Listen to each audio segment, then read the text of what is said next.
Hi everyone, my name is Neha Kardam and this is the third lecture on electronic communication.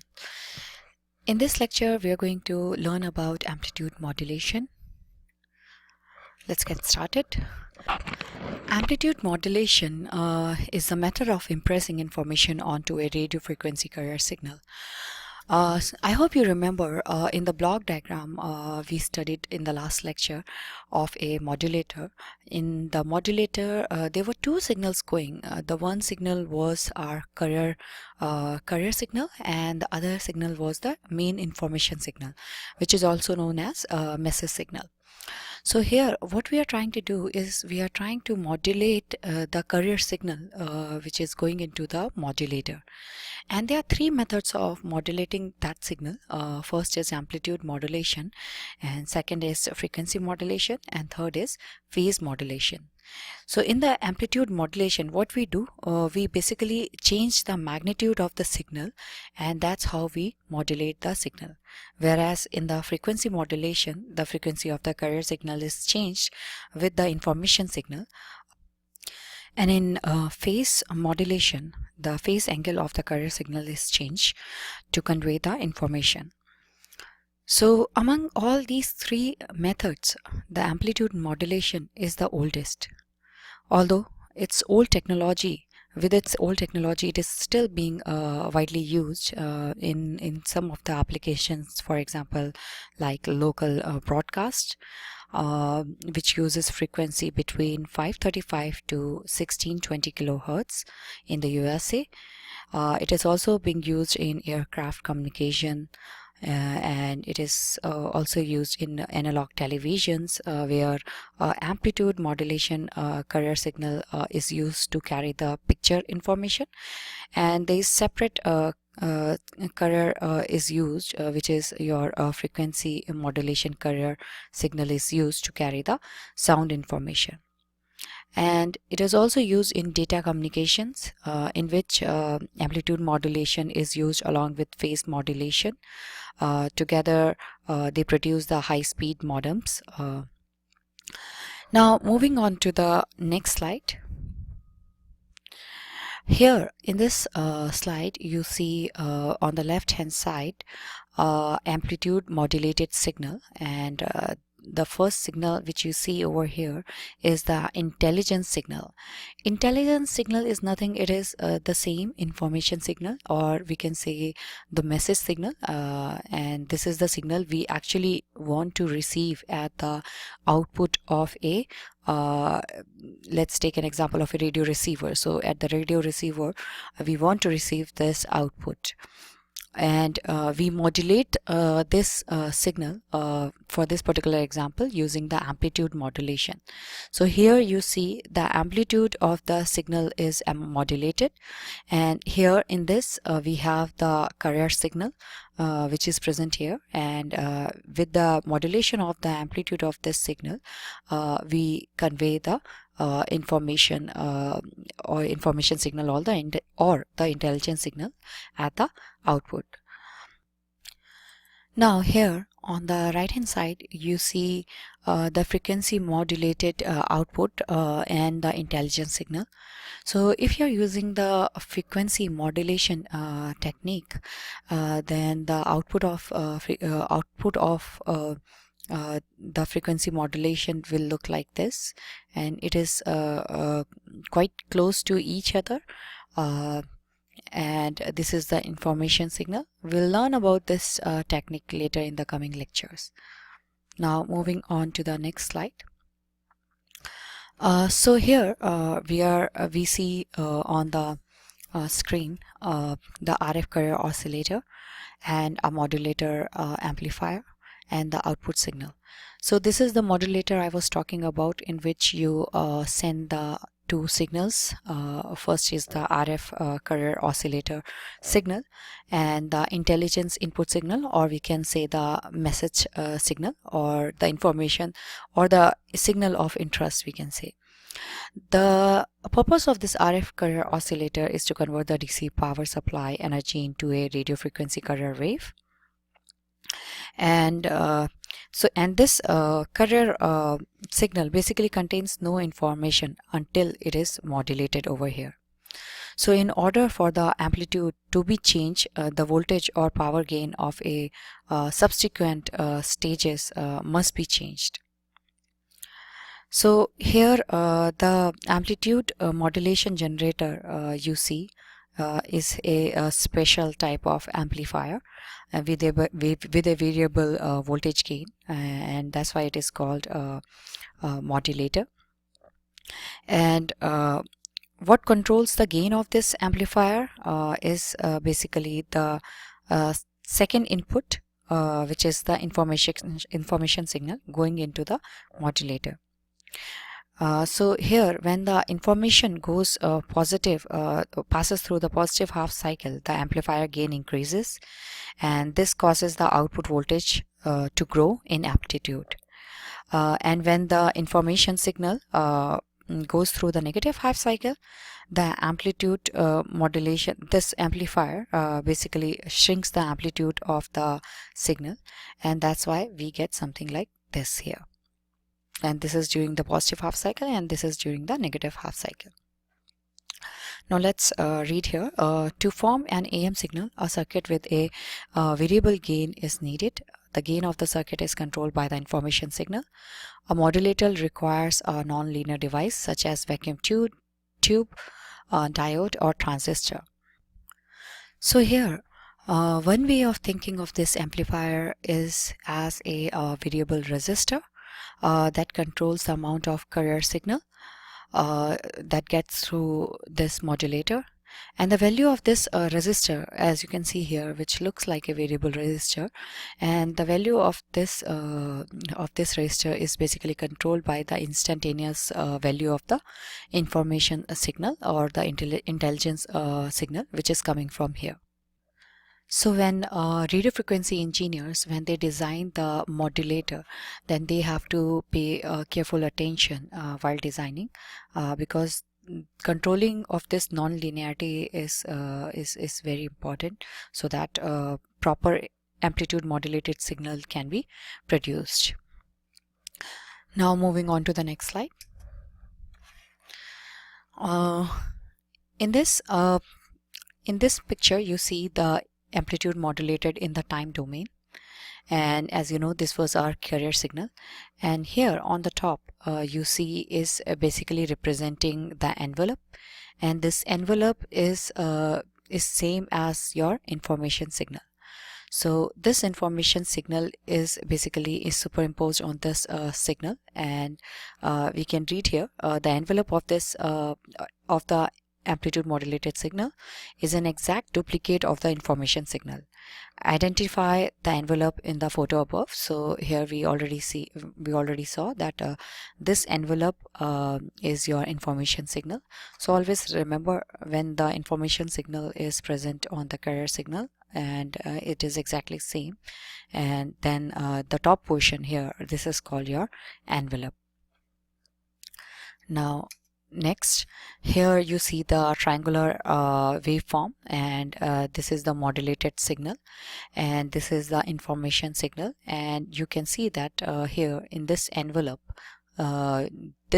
is same as your information signal, and that's how the modulated signal is obtained at the output. So here we have a square wave information signal, and in this signal you can treat this as a digital signal, where this represents your high and this represents your low, and this is the modulated signal which the envelope of this signal matches with the information signal. Now next we have a modulation index, and modulation index is basically a measure of the depth of modulation. Its maximum legal value is 1 when measured from a scope. It can be calculated by this formula, m is equals to V max minus V minimum divided by V max plus V minimum. We will learn about what is V max and V minimum in the next slide. Next it says the percentage of modulation is just the modulation index multiplied by 100. So here, this percentage of modulation is basically the measure how strongly the current wave is being changed by the information. And the value of this modulation index will lie between 0 and 1. And if we talk about the radio, in that this percentage of modulation is related to the volume. So more the percentage of modulation, the higher will be the volume of the signal. And that's why the broadcaster, they try to attain the high percentage of modulation practically. Also, note that if a signal is over 100% modulated, then it is said to be over modulated signal, which is an illegal condition. It basically distorts the signal and causes excessive bandwidth to be used by the transmitter. Now moving on to the next slide. So now in this slide, you see different percentage of modulation and waveforms corresponding to that. So if your signal is 0% modulated, or we can say unmodulated signal, then it will look something like this. And if it is 25% modulated, then it might look something like this. 50% would be like this. And if you go higher, then it will be like this. And then if it is 100%, you can see how shrinked it is when the information signal goes in the negative cycle. And so this represents a different percentage of a modulation index. Now, how to calculate the modulation index? For that, we are taking the example, this example picture, in which the minimum voltage is represented here, and this voltage is 1 volts, and this is the maximum voltage which you see here, maximum amplitude, and this is 3 volts. Now, what is the modulation index and percent modulation for the above AM signal? So this is we are going to see next. So by using this modulation index formula, which is Vmax minus V minimum divided by Vmax plus V minimum, we'll put the values of maximum and minimum voltages, and then we will get the modulation index, which is here 0.5. And the percentage modulation is the modulation index expressed as a percentage. So if you multiply it by 100, then you will get the modulation index in the percentage, which is 50%. So in this particular example, it is 50% modulated. Now this is another example for a modulation index, and you see in the picture this is the information signal and this is the modulated signal. So what we have to calculate here is the percentage of modulation and what is the condition of transmitter. Vertical sensitivity is given 1 volts per division. So if we use the formula of modulation index, which says Vmax minus V minimum divided by Vmax plus V minimum. So what is the Vmax here? So if you calculate Vmax and V minimum are basically same here, and it is around 2.8. So this is 1, this is 2, and this is around like 0.4. So 0.4 is 0.8. So it will make 2.8 in total. So if you put that value, then you see that there will be a 0% modulation, and which is actually very obvious from if you see the picture, because here the envelope of this modulated signal does not matches with the information signal. So which means there is no modulation taking place here. So this is an example of a unmodulated transmitter, and no information is being conveyed here, and this is normally undesirable, especially in the commercial broadcasting application. Moving on to the next slide. Now here in this example, you see a modulated signal and the information signal, and what we have to do is, without performing any calculation, give the percent modulation of the AM signal above. So it is very much obvious that if you see the compare the envelope of this if you see the envelope of this modulated signal and compare with the information signal, then they are looking pretty similar to each other. So we can say that this indicates that the modulation is 100%, and in this case actually no calculation is needed. But so yeah, this is another example of the modulated signal. So can you notice what is wrong with this signal? So we see here we have a maximum amplitude achieving over here, but when the information signal goes to the negative half cycle, then our modulated signal looks like this. So this indicates that the signal is over modulated. So the information voltage is too big to fit into the carrier, as you can see here, and it has caused the signal flatten. So here, if we observe that there are basically two problems present. First is the envelope is no longer an accurate copy of the information signal. The transmitted information will be distorted. Secondly, excessive bandwidth will be used, which can cause interference with the adjacent station on the band, and this effect is called splatter, and it is hard to see it on the scope, and that is why we use a spectrum analyzer to view this effect.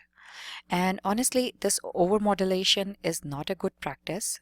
It distorts the information signal. As you can see here, this does not matches with the envelope of this modulated signal, and this basically uses up precious bandwidth and can be stressful on the station equipment.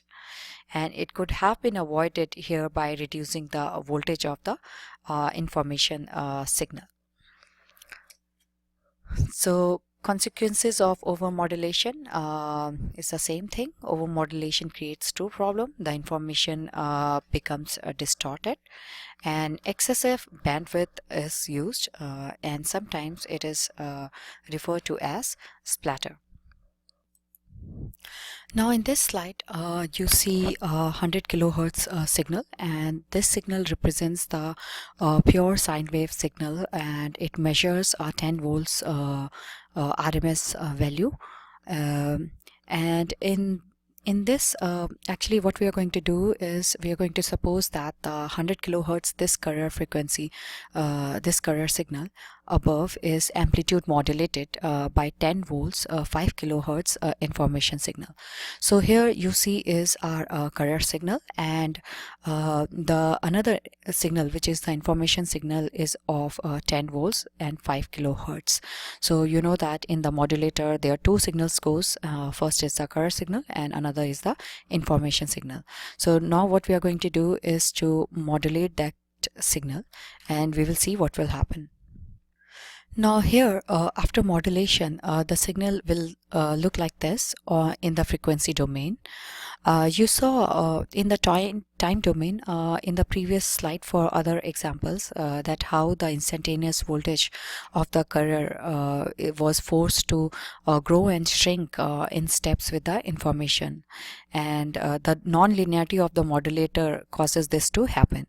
But in the frequency domain, the rapid changing amplitude shows up as new frequencies, and these frequencies are called the sidebands. So these sidebands are basically the new frequencies, which is at 95 kilohertz and the 105 kilohertz.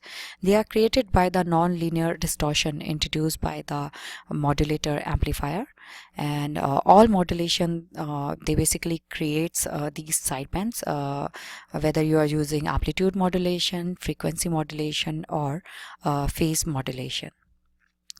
But here it leads to some important question. First is what has happened to the what has happened to the 5 kilohertz information signal. So you remember our information signal here is of 5 kilohertz and of 10 volts. So what happened to that 5 kilohertz information signal? So actually the answer is to get the amplitude modulated signal as shown here, two signals had to be applied to the modulator stage, and you know that, which is carrier plus information signal, and these were the 100 kilohertz, you know, that carrier signal, and 5 kilohertz was our information signal. So the transformation basically takes place with the help of you know, that a non-linear modulator stage, and therefore these sidebands contains that information, and they can be thought as an encoded representation of the information signal. Now there's another question which comes to the mind is we got two sidebands from one information frequency. Our original information was of 10 volts, and here we see 5 volts, two signals of 5 volts.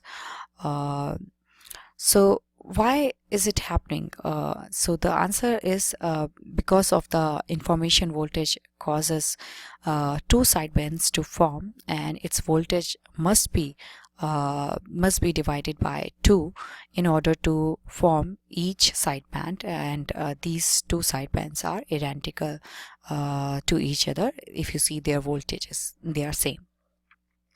So here it says when a carrier is amplitude modulated, 3 frequencies are created.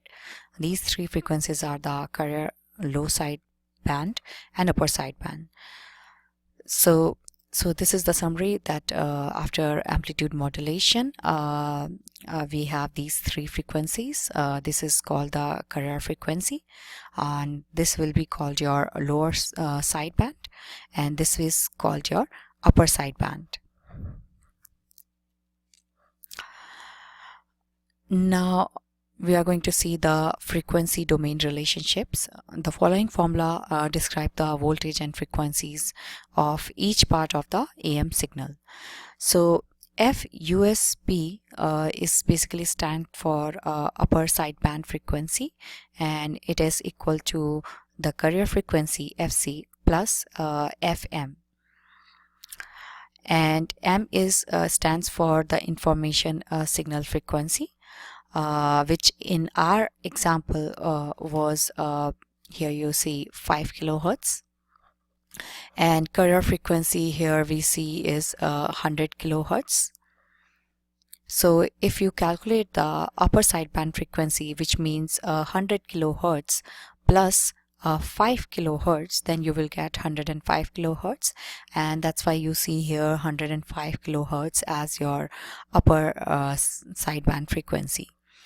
And similarly for the lower sideband we will subtract the carrier frequency and the information signal frequency, and if you do that, then you will get 95 kilohertz, and that's why it is written here 95 kilohertz. And to calculate the voltage of upper sideband and lower sideband, we will divide the information signal voltage by 2, and that's why we got 5 volts. So, because this voltage was 10 volts, so 10 divided by 2 is 5.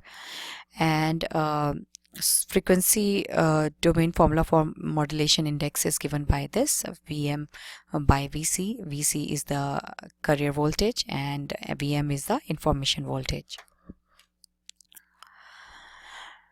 Now this is an example, and in this example problem it says draw a spectrogram for an AM signal given the following information, where carrier frequency is given 1000 kilohertz, Vc carrier voltage is given 1000 volts, FM is given 4 kilohertz, and Vm information voltage is 500 volts.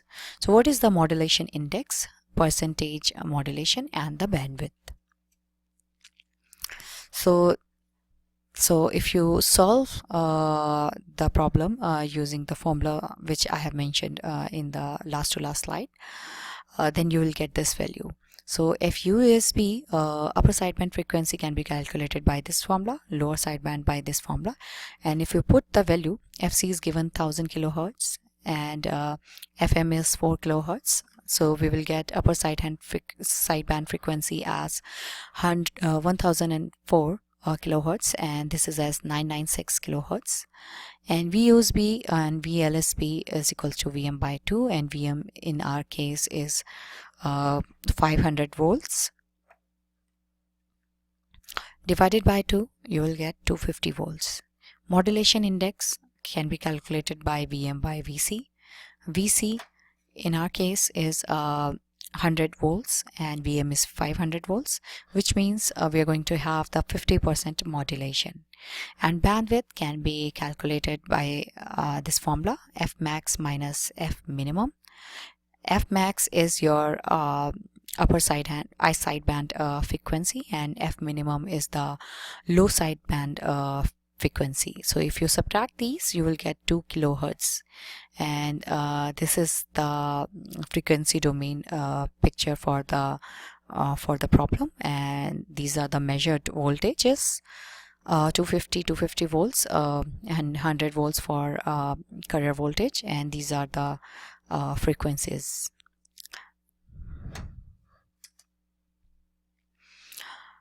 Now this is another problem, and in this picture you see we have a carrier voltage, carrier frequency, and we have sideband voltage is given, and here the sideband voltage is missing, and here the frequency is missing, and these two frequencies are given.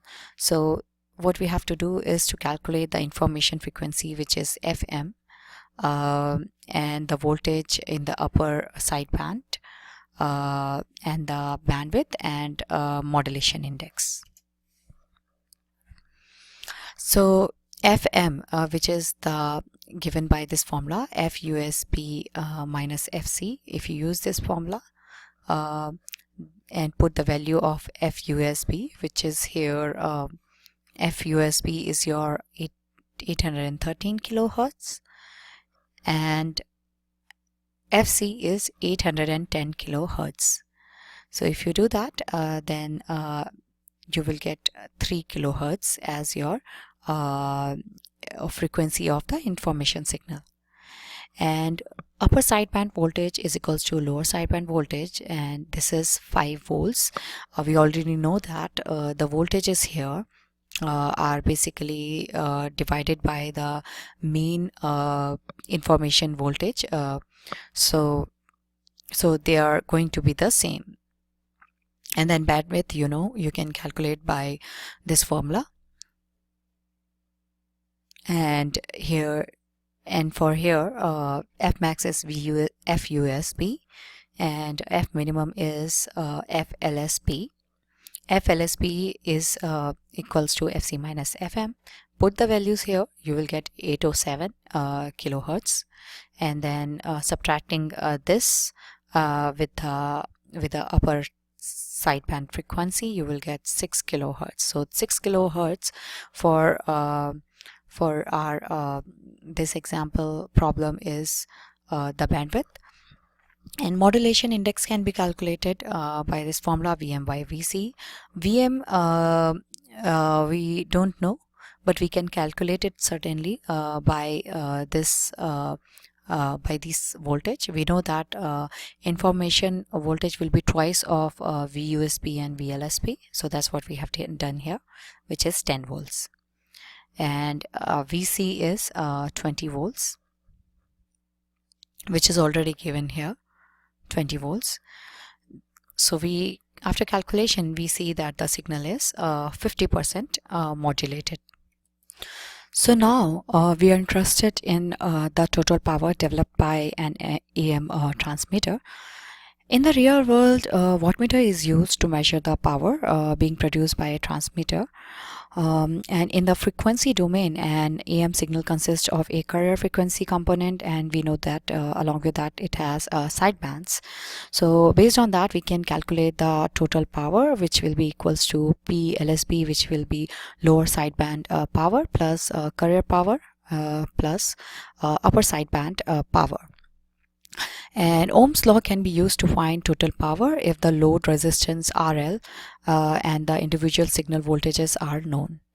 And this is another formula to calculate the total power, which is equals to PC.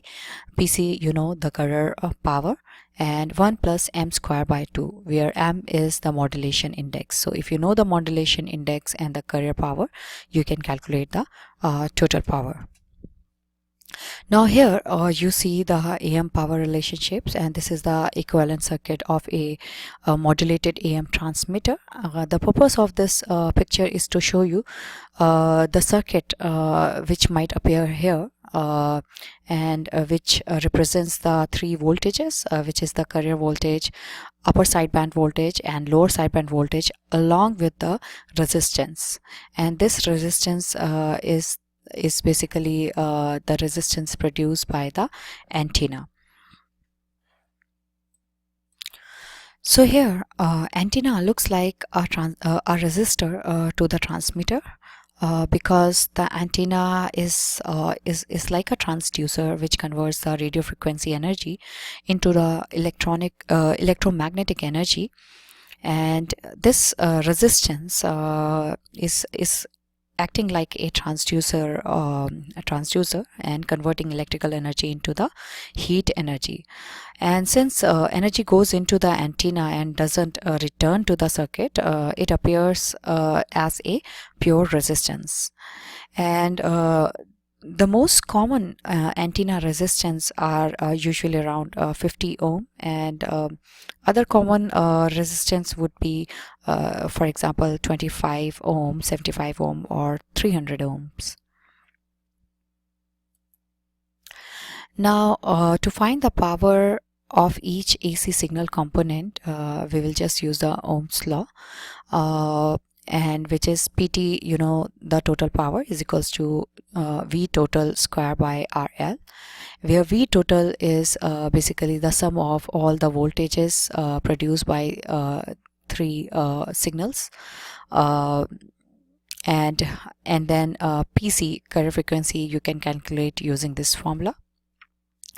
And similarly you can calculate the upper sideband and lower sideband power using this formula, which is V USB LSB square by RL, and we know that V USB and LSB are going to be the same voltages. Now this is an example problem, and it says that states that AM signal pictured in the figure is being measured across a 50 ohm antenna load. So the resistance is given 50 ohm, and you have to calculate the following. You have to calculate the PC, carrier power, power in the lower band, power in the upper band, upper sideband, and total power, and total power total power in the sidebands and total power in the signal. And we are using the same signal which we used in a previous example. So you will use all these formulas for PC. You will put the value of voltage.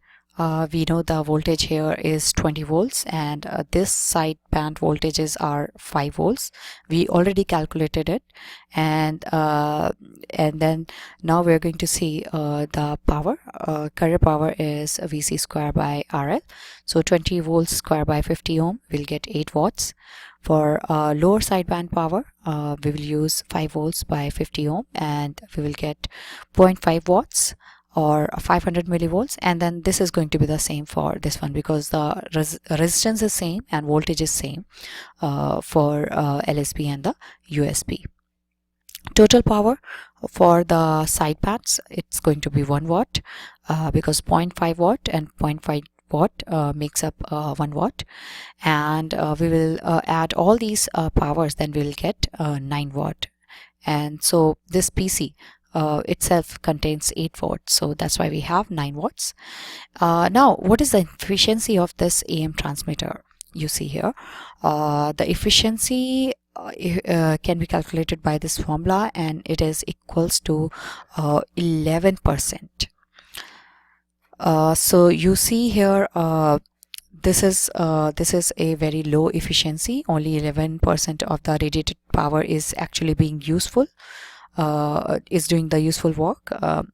Or another way of putting this is, say, for example, your monthly electric bill is $100,000 for a radio station, and under these conditions, only $11,000 of the electricity actually carries information, and $89,000 is being spent to emit energy components that essentially carry no information. So here we see this is a terrible efficiency which we have obtained. So moving on to the next slide, if AM is so inefficient, then why is it used at all when more efficient methods are certainly available? And there are two reasons for that. First is because AM receivers are simple to design and they are inexpensive. Secondly, AM uses less bandwidth compared to the FM and phase modulation, so more stations can be operated in a given band. So here the carrier frequency component is needed by an AM receiver in order to demodulate or detect the signal. However, it is not absolutely necessary to transmit the carrier. If we eliminate the carrier and send only the sidebands, we get the double sideband carrier signal. And this actually improves the efficiency greatly. But the receiver must now, in this case, include an extra circuit, and which is sometimes called a beat frequency oscillator. And the purpose of this beat frequency oscillator is to detect the double sideband signal. So even further improvement can be made to the double sideband signal by eliminating one of the sidebands, and this works because the sidebands are nearly identical twins, and we have already seen previously, and you know that they carry the same information. So the resulting signal is called a single sideband suppressed carrier signal.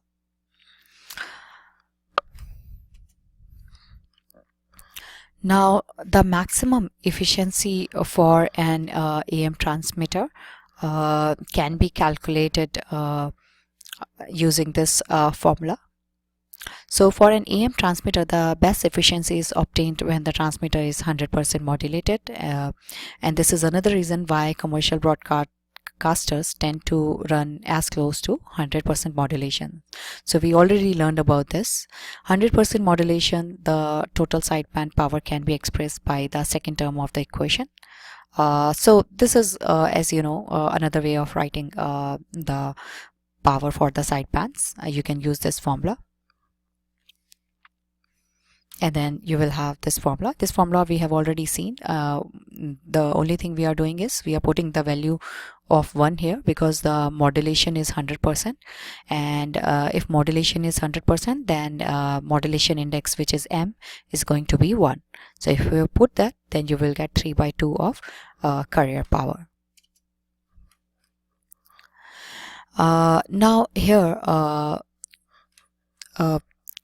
from the previous equation, what we are going to do is we are going to substitute the value of the power into the efficiency equation to see how much maximum frequency, maximum efficiency we can get.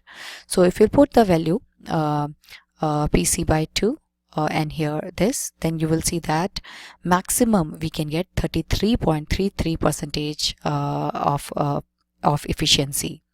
So here it says the maximum efficiency of AM modulation is close to 33%. In other words, even when an AM transmitter is operating at maximum efficiency, which is 100% modulation, 67% of the transmitted power is used for the carrier, which conveys no information. So this is what we learned about the amplitude modulation.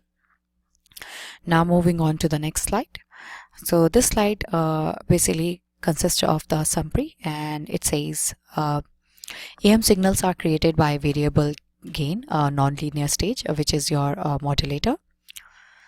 AM signals can be analyzed in both the time and frequency domain, and percentage modulation is easily measured on a scope, while bandwidth is more easily viewed on a spectrum analyzer. And it also says total power of an AM signal depends on the carrier power and the modulation index. The total power at 100% modulation is always 1.5 times the unmodulated carrier power. Efficiency measures the percentage of energy actually conveying the information. So this is the end of the lecture. Thank you so much for watching it.